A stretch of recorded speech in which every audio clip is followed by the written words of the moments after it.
बच्चों को कोविड-19 की वैक्सीन कब लगना शुरू होगी? बच्चों के लिए कौन सी कोविड-19 वैक्सीन बेहतर है? बच्चों के लिए वैक्सीन लगाने के क्या फायदे और क्या नुकसान हैं? यह कुछ सवाल हैं जो पिछले कई सप्ताह से माता-पिता अलग-अलग लोगों से पूछ रहे हैं।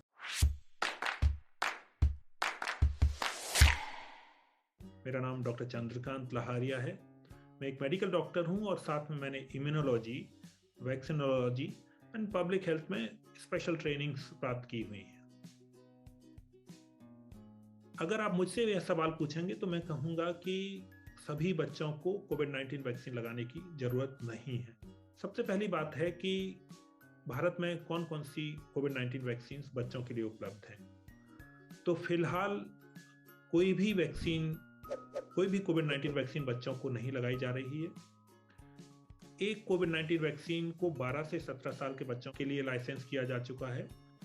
उसका नाम है जाइकोव डी। यह दुनिया की पहली डीएनए प्लाज्मिड बेस्ड वैक्सीन है और इसको 12 से 17 साल के बच्चों के लिए भारत में लाइसेंस किया जा चुका है।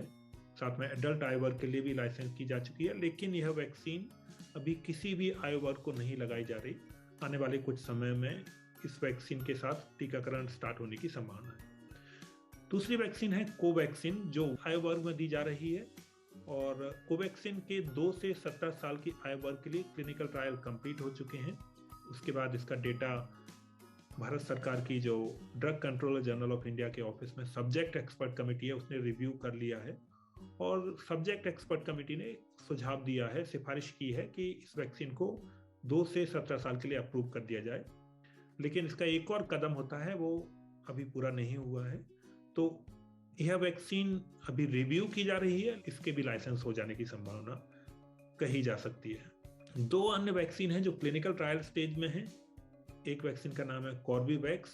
यह बायोलॉजिकल एडवांस नाम की कंपनी क्लिनिकल ट्रायल कर रही है और इस वैक्सीन के 5 से 17 साल के आयु वर्ग में क्लिनिकल ट्रायल हो रहे हैं।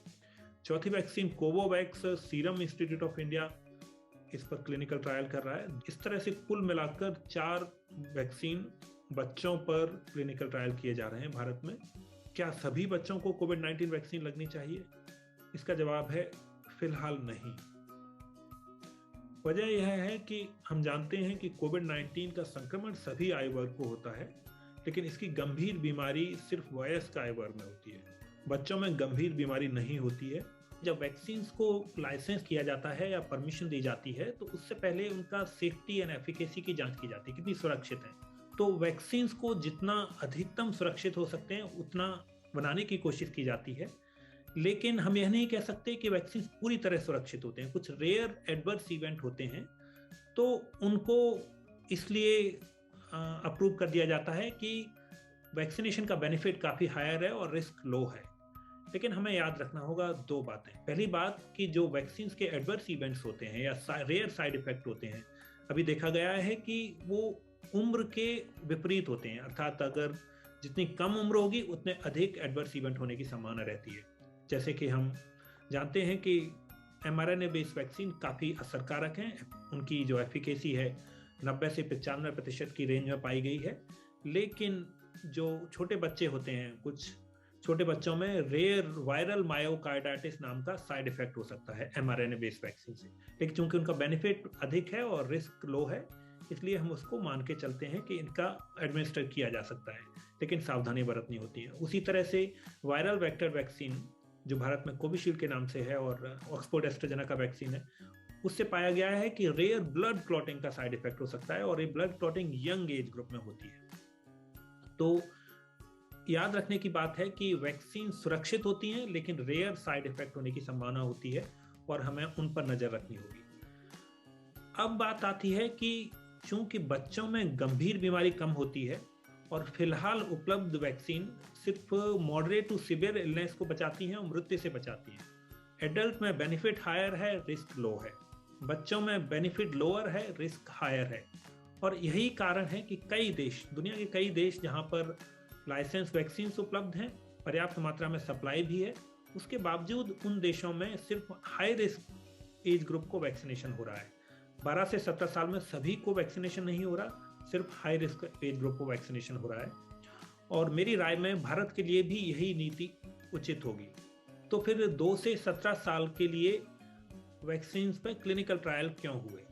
पहली चीज़ है, हमें याद रखना है कि कोविड-19 की जो बीमारी होती है वो बच्चों में कम गंभीर होती है, लेकिन जो संक्रमण होता है वो सभी आयु वर्ग में होता है। तो चूंकि संक्रमण सभी आयु वर्ग में होता है और ये वैज्ञानिकों के लिए आम प्रक्रिया है कि जिस आयु वर्ग को संक्रमण होता है उस आयु वर्ग के लिए वैक्सीन पर क्लिनिकल ट्रायल किए जाएं। तो एक नेचुरल प्रक्रिया है, वैज्ञानिकों ने क्लिनिकल ट्रायल किए और उसके बाद उसको लाइसेंसिंग अप्रूवल की परमिशन दे दी गई। लेकिन उस लाइसेंस की वैक्सीन का किस आयु वर्ग में किस सब ग्रुप को इस्तेमाल होगा, यह अलग प्रक्रिया होती है। तो वैक्सीन पर रिसर्च करना और उसके लाइसेंस के बाद उपलब्ध हो जाना एक अच्छी बात है। इसका दूसरा फायदा यह भी हो सकता है कि मान लीजिए फिलहाल तो बच्चों को रिस्क कम है, लेकिन फ्यूचर में अगर कोई मोर वायरुलेंट वेरिएंट इमर्ज होकर आता है सार्स कोवी 2 का, तो हमारे पास वैक्सीन उपलब्ध होगी। तो एक तरह से हम फ्यूचर के लिए भी तैयारी कर रहे हैं। वैक्सीन उपलब्ध हो जाना इस बात के लिए काफी नहीं है कि हम उसको बच्चों को टीकाकरण करना शुरू कर दें। आप पूछ सकते हैं कि हाई रिस्क पॉपुलेशन कौन होगी? तो इसमें कुछ मोटे तौर पर हम बातें जानते हैं कि जिन बच्चों को इम्यूनो कंप्रोमाइज स्टेटस नोन है, या जो रेगुलर रूप से बीमार रहते हैं, या जिनका इलाज चल रहा है, या अन्य कुछ परिस्थितियां जो सरकार का विशेषज्ञ समूह निर्धारित करेगा, उन बच्चों को इस वैक्सीन को दिए जाने की संभावना शुरुआत में रहेगी। बाकी 2 साल से 12 साल में किसको चुना जाएगा? फिलहाल दुनिया में कहीं पर भी वैक्सीनेशन नहीं हो रहा है, तो कहना मुश्किल है, लेकिन हो सकता है आने वाले समय में कुछ विशेष समूह इस आयु वर्ग में भी वैक्सीनेशन का एलिजिबल हो सकते हैं। कौन सी वैक्सीन अधिक सुरक्षित है? Covaxin, Covishield, ZyCoV D? सबसे पहली बात है कि कोविशील्ड वैक्सीन जो भारत में मुख्य रूप से यूज हो रही है, फिलहाल उसको 2 से 17 साल के आयु वर्ग के लिए अप्रूवल नहीं है। इस वैक्सीन का फिलहाल क्लिनिकल ट्रायल भी भारत में नहीं हो रहे हैं। 2 वैक्सीन जिनको क्लिनिकल ट्रायल कंप्लीट हो चुके हैं, जाइकोव डी, जैसा कि मैंने पहले बताया, डीएनए बेस्ड वैक्सीन है, लेकिन इस वैक्सीन का जो क्लिनिकल ट्रायल हुआ है वो सिर्फ 1500 बच्चों पर हुआ है और यह वैक्सीन अभी एडल्ट में भी लगना शुरू नहीं हुई है। वैक्सीन के कुछ रेयर एडवर्स इवेंट होते हैं, इसलिए कई विशेषज्ञों का मानना है कि जाइकोव डी को पहले एडल्ट पॉपुलेशन में लगना शुरू होना चाहिए, और जब एडल्ट पॉपुलेशन में काफ़ी अच्छी संख्या में वैक्सीनेशन हो जाएगा तो हमारे पास अतिरिक्त डेटा आ जाएगा कि इसके क्या रेयर एडवर्स इवेंट हो सकते हैं, और उस आधार पर जाइकोव डी को बाकी बच्चों में वैक्सीनेशन के लिए निर्धारित किया जाना चाहिए। तो यह एक अप्रोच है। दूसरी अप्रोच है कि सिर्फ हाई रिस्क पॉपुलेशन को जाइकोव डी को दिया जाए, जैसा कि हम बात कर चुके हैं। जहाँ तक कोवैक्सीन की बात की जाती है, तो कोवैक्सीन फिलहाल एडल्ट आयु वर्ग को लग रही है। काफ़ी संख्या में डोजेज भारत में लग चुके हैं कोवैक्सीन के, लेकिन कोवैक्सीन का जो क्लिनिकल ट्रायल हुआ था वो सिर्फ 500 बच्चों पर हुआ था। अर्थात हमारे पास सेफ्टी डेटा सिर्फ 500 बच्चों पर आधारित है, और हम जानते हैं कि बच्चे एडल्ट से पूरी तरह अलग तरह से बिहेव कर सकते हैं जहाँ तक वैक्सीनेशन की बात आती है। तो उसमें भी यह उचित होगा कि हाई रिस्क बच्चों को कोवैक्सीन दी जाए, उससे एडिशनल डेटा जनरेट किया जाए और उस डेटा के आधार पर बाकी स्वस्थ बच्चों को वैक्सीनेशन का निर्णय किया जाए। लेकिन किसी भी वैक्सीन की तुलना नहीं की जा सकती एक दूसरे से, ये अलग अलग प्लेटफॉर्म पर आधारित हैं, और जब उन्हें सुरक्षित माना जाता है तभी उनका अप्रूवल किया जाता है। क्या इन वैक्सीन के साइड इफेक्ट हैं? जैसा कि मैंने बताया, जो कोविड-19 की वैक्सीन हैं अभी फिलहाल 500 से 1500 बच्चों पर ही इस्तेमाल हुई हैं क्लिनिकल ट्रायल में। तो इस आधार पर हम कॉमन साइड इफेक्ट और एडवर्स इवेंट तो जान चुके हैं और वो काफ़ी एक्सेप्टेबल हैं, लेकिन कुछ रेयर साइड इफेक्ट जो 10,000 में से एक, 20,000 में से एक और काफ़ी बार लाखों में से एक होते हैं, उनके बारे में कह पाना अभी मुश्किल है। इसीलिए बात की जा रही है कि इन वैक्सीन को हाई रिस्क पॉपुलेशन में दिया जाएगा और उसके बाद ही बाकी स्वस्थ बच्चों पर निर्णय लिया जाएगा। क्या बच्चों को स्कूल जाने से पहले वैक्सीनेशन होना जरूरी है? जवाब है नहीं। सारी दुनिया में एक्सपर्ट एक राय है कि स्कूल खोलने के लिए कोविड-19 वैक्सीनेशन होना जरूरी नहीं है।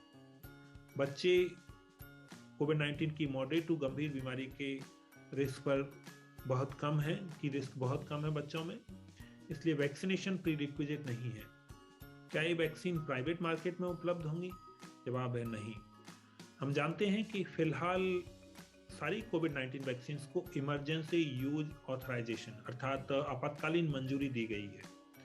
क्योंकि परिस्थिति ऐसी है जहां पर लोगों को वैक्सीनेशन का फायदा साफ नजर आता है एडल्ट आयु वर्ग को, लेकिन हम पूरी तरह से इनके लॉन्ग टर्म साइड इफेक्ट नहीं जानते हैं, इसलिए इन वैक्सीन को आपातकालीन मंजूरी दी गई है। जब किसी वैक्सीन को आपातकालीन मंजूरी दी जाती है तो उसका इस्तेमाल विशेष परिस्थितियों में किया जा सकता है, लेकिन वो वैक्सीन या वो कोई भी मेडिसिन होता है वो स्टोर्स पर नहीं मिलेगा या किसी डॉक्टर के क्लिनिक में नहीं मिलेगा। तो फिलहाल उपलब्ध कोई भी कोविड-19 वैक्सीन, चाहे वो वयस्क के लिए हो, बच्चों के लिए हो, प्राइवेट क्लिनिक पर और प्रिस्क्रिप्शन पर उपलब्ध नहीं होगी।